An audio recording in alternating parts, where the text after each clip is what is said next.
विशेषोक्ति अलंकार। तो चलो लिखो इसकी परिभाषा। जब किसी काव्य में कारण के होते हुए भी, जब किसी काव्य में कारण के होते हुए भी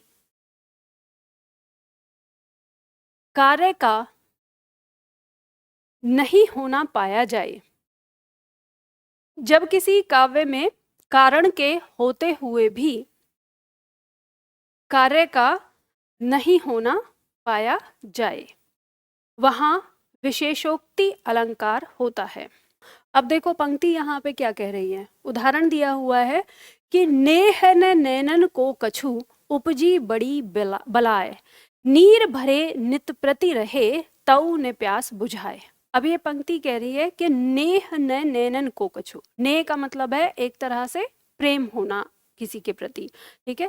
ये जो नैन है जो किसी के प्रेम में लगे हुए हैं, इन्हें कुछ और नहीं सुहाता, कुछ और इनको ध्यान नहीं है। उपजी बड़ी बलाए, यहाँ बलाए का मतलब है प्यास से है, देख लो बलाए प्यास, कि इनको तो बस एक ही चीज की प्यास लगी हुई है, और वो क्या है, अपने प्रेमी के दर्शन की।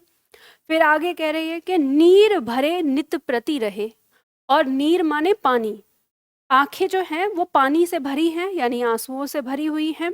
तऊ न प्यास बुझाए, फिर भी प्यास नहीं बुझ रही है।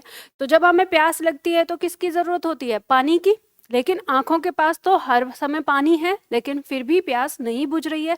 तो यहाँ साधन भी है और फिर भी परिणाम नहीं हो निकल रहा, तो इसलिए इसमें विशेषोक्ति अलंकार हो गया, ठीक है। दूसरा उदाहरण दिया है, पानी बिच मीन प्यासी मोहि सुन सुन आवत हासी।